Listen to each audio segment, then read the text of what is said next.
We believe different things, live and experience different things, and value and hate different things. We're the children of God, the children of the earth, or fully grown adults here as a piece of the ongoing cycles of the universe, the children of the stars. We all have different definitions and explanations to who or what or why we are. Perhaps all are right. Our revelation is not sealed. Despite all that is different, there is one thing that is certainly the same. Somehow, we are all right here, right now. We are growing and changing and discovering all here, all together, sharing the same sacred space we have shared for years throughout generations, constantly evolving, constantly changing. Let us continue. Let us change and seek together. Let us adapt together. Let us grow together. Let us worship together.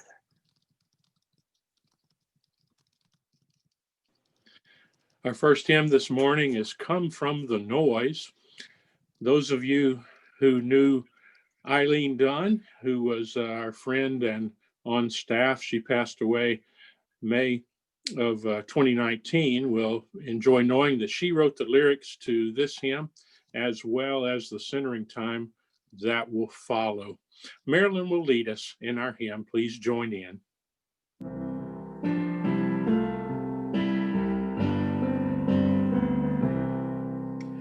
Come from the noise which batters daily life.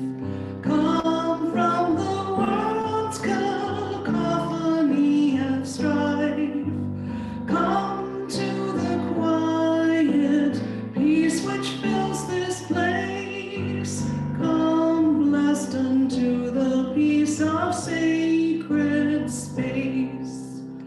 Breathe peace which opens wide the human mind. Breathe peace which lifts the hearts of humankind.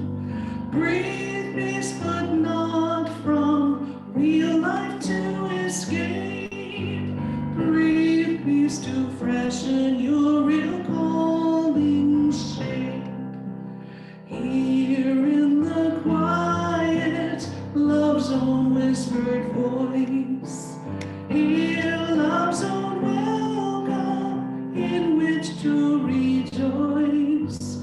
Hear from love's heart, let loving be your creed.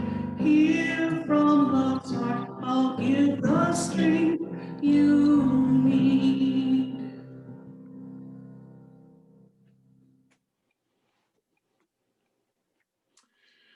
Let us be centered for worship now in these words from Eileen Dunn. Smooth but for the tiniest ripples, glittering the silver twinkling of last night's shining stars in the newborn rising sun. Calm but for the tiniest breezes, whispering the satin-toed pirouetting of swirling grace across the sand in the newborn rising sun. Quiet but for the tiniest splashes, giggling the gentle, joyful leaping of ripples, somersaults back to the sea in the newborn rising sun. Not smooth completely, nor calm completely, nor completely quiet, but enough and sufficient a plenty peace. Come now into sacred space. Listen to the smooth, listen to the calm, listen to the quiet. Listen to God's smile lifting your heart into peace. Listen to love embracing you and the whole wide world in the newborn rising sun.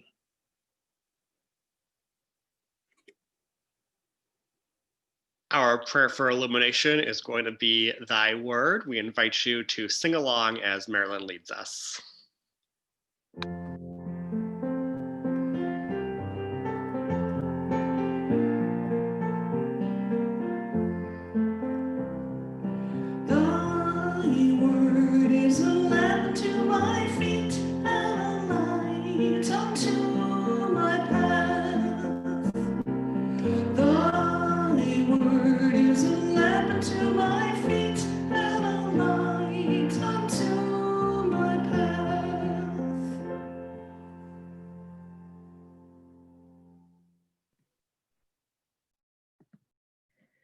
We have two readings today. The first is from Matthew chapter 6. I'll be reading that, and then Daniel will be reading the second. Matthew chapter 6, verses 5 through 8. And when you pray, don't behave like the hypocrites. They love to pray standing up in the synagogues and on street corners for people to see them. The truth is, they have received their reward in full. But when you pray, go to your room, shut the door, and pray to God who is in that secret place, and your heavenly parent, who sees all that is done in secret, will reward you. And when you pray, don't babble like the Gentiles. They think God will hear them if they use a lot of words. Don't imitate them. Your God knows what you need before you ask it.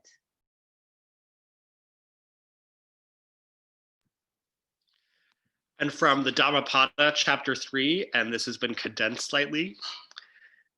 As the fletcher whittles and makes straight arrows, so the master directs straying thoughts. Like a fish out of water, stranded on the shore, thoughts thrash and quiver. The task is to quieten them, and by ruling them to find happiness. With single-mindedness, the master quells thoughts and ends their wandering. Seated in the cave of the heart, the master finds freedom. How can a troubled mind understand the way? Your worst enemy cannot harm you as much as your own thoughts unguarded. But once mastered, no one can help you as much, not even your parent. Holy words from several traditions for our present day understanding. Thanks be to God.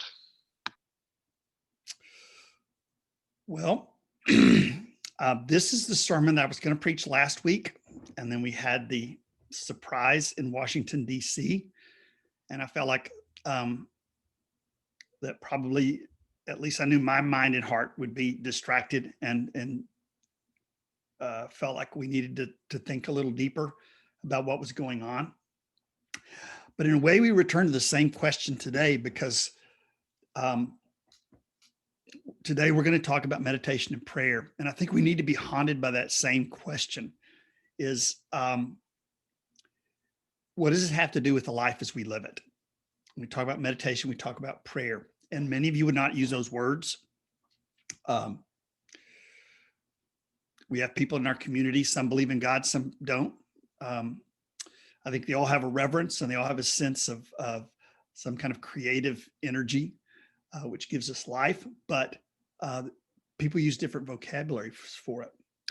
And one of the questions that a lot of people have now, I think, as a result of some of the tragedies that have happened as a result of religion is, prayer and meditation, those are all very good, but how do we know that religion isn't a part of the problem? I mean, when we see a nation that to many of us seems to have lost its bearing, and a lot of that comes from a religious passion that doesn't inform itself with facts, that believes in chosen and damned. And, there's all kinds of pain that come as a result of religion. So I understand when people say, well, let's just leave religion behind. But in my life, the reason that I felt led into the career that I've chosen, the calling, whatever you want to call it, was people like Martin Luther King, people like Gandhi, people like Dorothy Day, whose religion was different, whose religion gave them something that led them through the storm. I don't think Martin Luther King or Gandhi would have had the effect they had they not have a kind of spiritual base. It felt different when they spoke. So that's the kind of religion that I'm looking for. And I think that's sort of kindred spirits have gathered wanting sort of something similar to that, a sense of depth, that we come from some profound mystery, that we're interconnected in some way. And also passion we feel to sing the song of our hearts. to not just go through a routine, but to have our lives be expression of something profound, and we might even say sacred. Now, that kind of religion has always been at odds with religion of the culture, which wants people to memorize answers, right? It's disturbed by honest questioning. Cultural religion gives rituals, but it gets uncomfortable when people are creative and spontaneous. Cultural religion believes in rules, but becomes uncomfortable when people want to take responsibility for their place in history and time. So I believe when you look at someone like Gandhi or Jesus or Buddha, that it's a different kind of religion. And I think it's something we desperately need now, that depth, that spontaneity.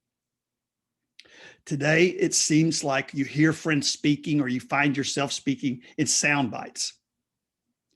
And you talk to people and it's like almost a zombie quality to it. Phrases you've heard before, not logic, not reason, but kind of prefab units of thought, talking points. And the only question is whether somebody listens to Fox or to MSNBC. That it's a very robotic time. It's a very reactionary time. And I believe that the parts of religion that make us uncomfortable, like the fact that Jesus doesn't really answer questions very well, neither does Buddha, that they almost take a hammer to what makes us comfortable. I think that's really what we're looking for. Again, to realize that we are part of something deeper. In order to grasp that, we have to let go of superficiality, which makes us comfortable. That we're a part of an interwoven whole, which then brings to question our special status, our privilege. What we've been taught makes us valuable. And then finally, singing the song of our heart. That takes so much courage to be who you really are and to be able to speak authentically. One of the things they said of Jesus was that he spoke as one having authority. And I think what that meant was he came from his own heart. We learn kind of a rehearsed religion. We recite creeds. We go through rituals to the extent that we lose ourselves if we're not very careful. Martin Luther King, when he went to prison, took several books with him. And what I've heard is he took the Bible, which you would expect a preacher to do. He took Gandhi because he was trying to understand how people without power could resist this oppressive discrimination. He took Camus, the existentialist, the rebel, which came across. And then I believe personally that he took Buddha with him. I believe he took the Dhammapada that we're quoting today with him, not those particular verses, but when he said, hate cannot cast out hate, only love can do that. Darkness cannot cast out light. That's a quote from the Dhammapada. That's a quote from Buddha. It wasn't in Dr. King's interest to footnote that one and say that it was coming from Buddhism, but I think that informs us. What I want to suggest is there is a part of Jesus that we can experience through Buddha, and there's a part of Buddha we can experience through Jesus, because the temptation is always to be simplistic. So I think that by meditation, we might think of the profound listening of religion, where you listen as intently and passionately as you can. Then prayer is how you express the core of your being. That if we don't stop and listen, then it's very hard to know what's going on. But also, if we don't ever try to put it into words, if we don't ever try to express it, we may never know what it is. So those two in tandem. When Jesus spoke, he was seems like he was criticizing praying. You don't do this, don't do that, don't pile up words, don't do it where everybody can see you.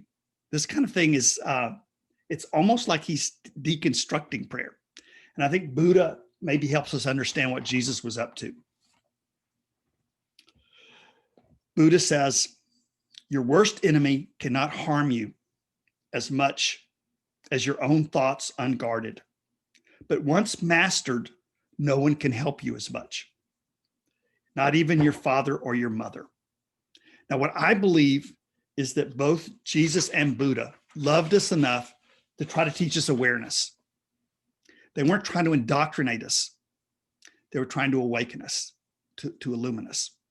So you want to get to the kind of prayer that Jesus did. But that can't just be from being religious.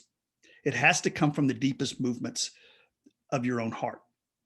When Buddha talked about thoughts as being, I'll just go ahead and read it. When he talked about the thoughts that are undisciplined, he said, straying thoughts like fish out of water, stranded on the shore, thoughts thrash and quiver. I love that image. That when we're just responding to the time, when we don't have a deep inner spiritual life, it's like our mind is in a spasm. And I like the image of fish jumping around in the bottom of a boat. That's something that you wouldn't come up with philosophically. That's something that tells you that Buddha was a real person and that he struggled just like you and I do, and sometimes lost it. Sometimes hate would overcome. At least I speak for myself, that there are times when you're so overwhelmed by what's happening, you kind of lose your own heart and you just start reacting to it. And you find yourself speaking in sound bites. Meditation takes us deeper than that to a kind of listening. And then prayer becomes an authentic expression of your authentic voice. A kind of question that Jesus is asking, is your mind really yours? There used to be a commercial a long time ago. I try not to use ancient examples, but what can I do? Is this Memorex or live? And I think from a spiritual viewpoint, the idea is this Memorex or me?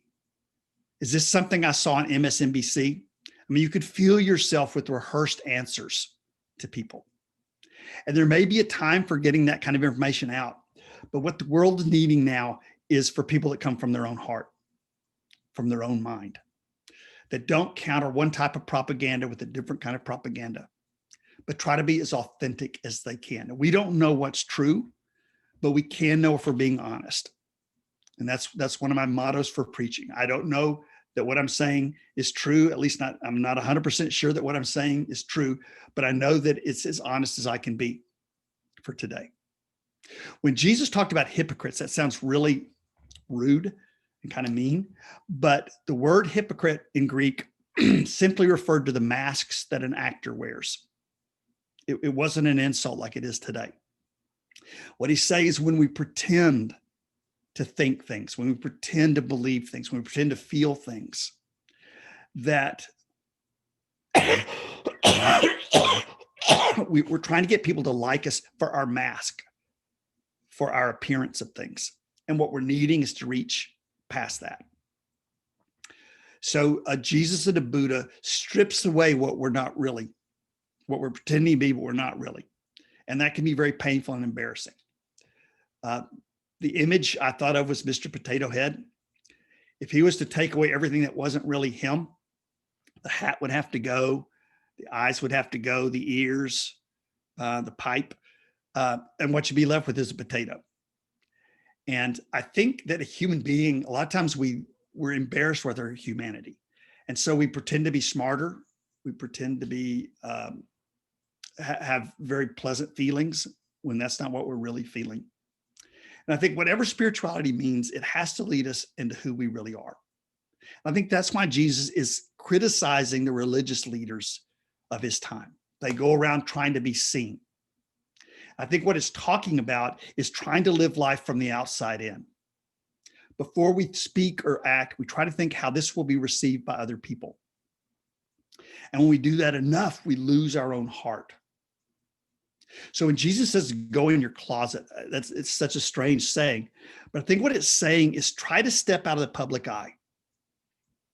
Try to remove yourself from that imagining of what other people think of you and just see what's there in your heart.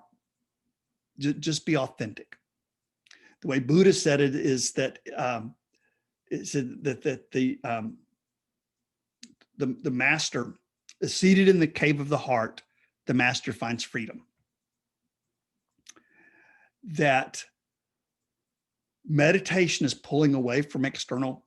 I mean, this is one way of understanding it. Is pulling away from external stimulation enough to find out what's there. Listening is deeply and profoundly. And then praying is expressing the depths of your heart. Jesus kept saying, don't pile up words. Paul said that a groan is sometimes, prayers can sometimes come out as a groan. It's too deep for words.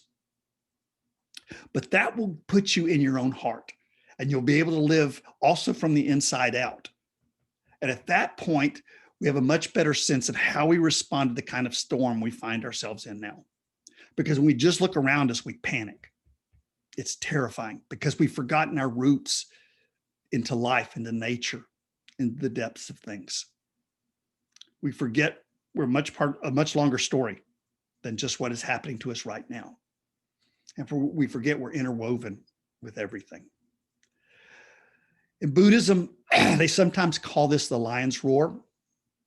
That's the story of a lion that was orphaned and was adopted by cows and is living out there trying to eat grass, this pathetic kind of life, trying to moo, which she or he wasn't very good at. And then they hear the lion's roar off in the distance. And at some deep cellular level, they remember who they are. That's what meditation or prayer should be for us. Coming to our own heart, because we're taught to speak in a way that other people will approve of. And there's nothing wrong with doing that some, unless we forget what our authentic voice is. So as much as I have to agree that religion is a part of the problem that we see in the world today, in the fear and the hatred and the ignorance and the superstition, I think we need to not lose touch with those people who spoke about a very different kind of religion, the kind of thing we're looking for right now. I think it's exactly what we're looking for in this terrifying storm that we find ourselves in. To remember there's something deeper. To remember that no matter how isolated we feel, that we're interwoven with all beings. And to feel permission to express who we truly are. One of the ways of understanding it, and I'll close with this, is that meditation is listening with the very core of our being. And prayer is learning the song of our own heart. I invite you now to your own reflection on these words. It's our tradition to hold a minute of silence after the sermon so that you can ponder what you heard in your own heart.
Our hymn is, Can God Be Seen in Other Ways? Let's join together as it leads us to imagine different ways to experience the sacred. Marilyn will lead us.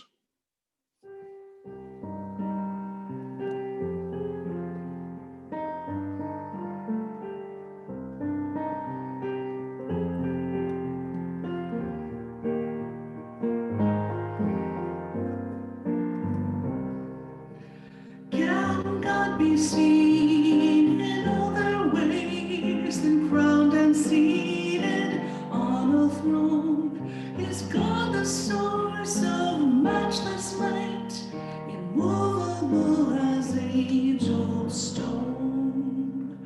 Or could it be that God is glimpsed in ordinary time and space, a sovereign not remote at all, but seen in every human face? We seek to capture all we feel in symbols, poetry, glimpses caught, while knowing sacred lies beyond our feeble language and our thought. As we embrace with honesty the weariness of journeys long, our struggles serve to give us strength to sing about a brand new song.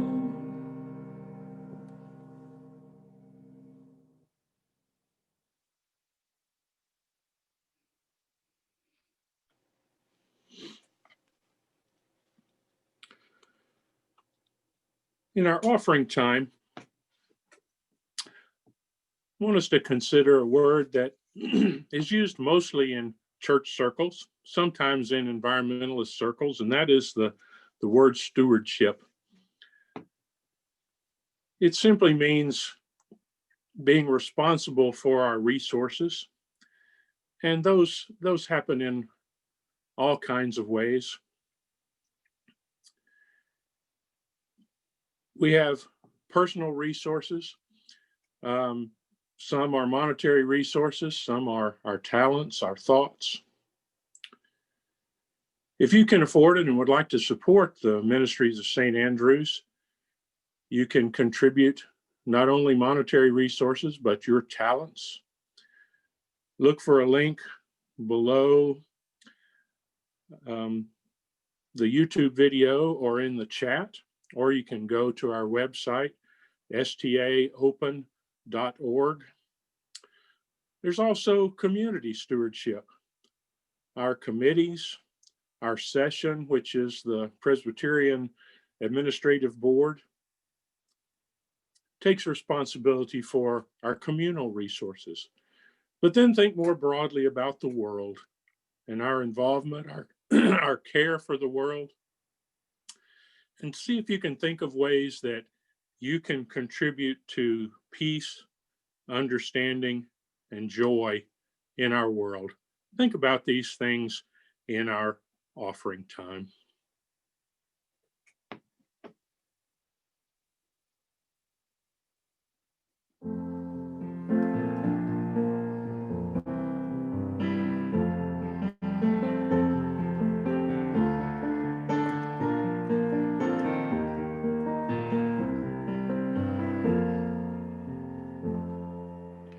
Awe and wonder, gratitude, deep thanksgiving, sing hallelujah.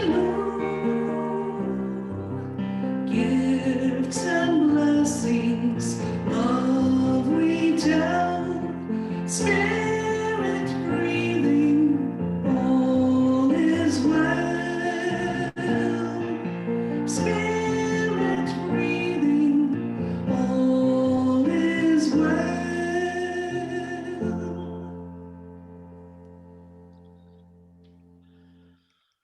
As we enter into our prayer time, we pause to lift up some of the joys and concerns in our community this week. Gloria's mom has suffered a stroke in Mexico. Lynn's daughter-in-law requests prayers for Eva, who is in hospice care in her native Puerto Rico, fighting lung cancer. Lynn also requests prayers for her beloved daughter-in-law, who lost her mother, who is Eva's sister, 1 year ago. Cindy requests prayers for her dear friend Craig, who's in his final days of hospice care with cancer. Beverly requests prayers for her brother's family to recover uneventfully from COVID. Diane requests prayers for her brother and sister-in-law, both in the hospital with COVID pneumonia. Martha is home from the hospital and recovering from a fall. Marianne and Jim request prayers for their daughter Laura, who's hospitalized with serious complications from chemotherapy. Nancy continues on chemotherapy. And Jeannie's brother is hospitalized and recovering from surgery for injuries suffered after a fall. And as we prepare for the inauguration of a new president, we pray for our country, for peace with justice, and for justice for all. As we join our hearts and minds in the quiet of meditation and prayer today, I invite you first to be open to silence, to hear the sounds of the room around you, the noises outside. Excuse me. Begin to hear the soft beating of your hearts and listen intently for the messages from within.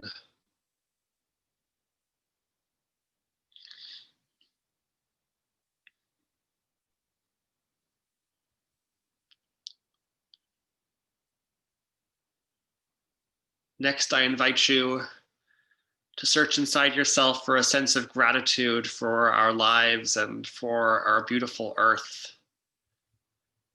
As hard as life gets, as sad or lonely as we sometimes feel, let us always be warmed by the gifts of this life.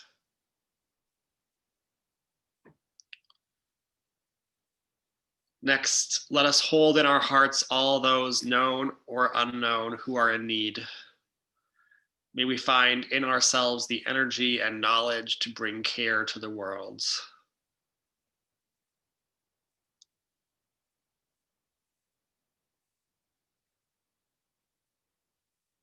And finally, let us be aware of the blessing that it is not ours alone to do the work of the world. Love and community work wonders that we by ourselves could never manage. I invite you into a moment of silence to form your own prayers out of the concerns of your heart.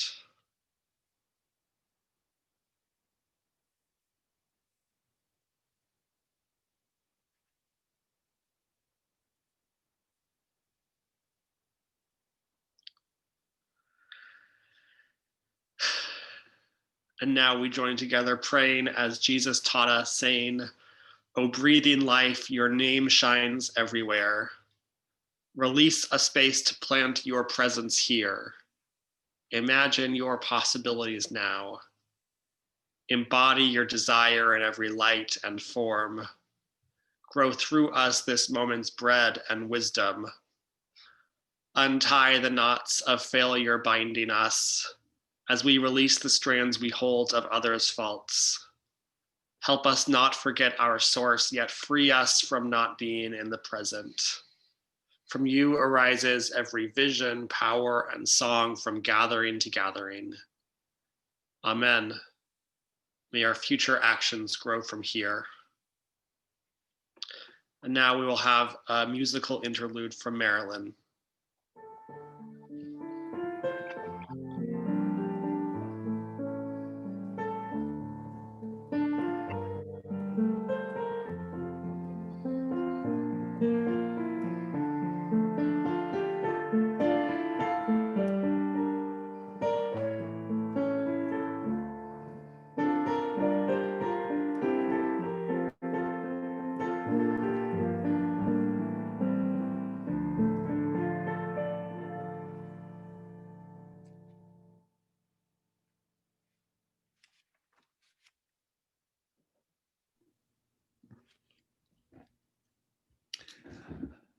Well, thank you so much. I know Zoom is awkward.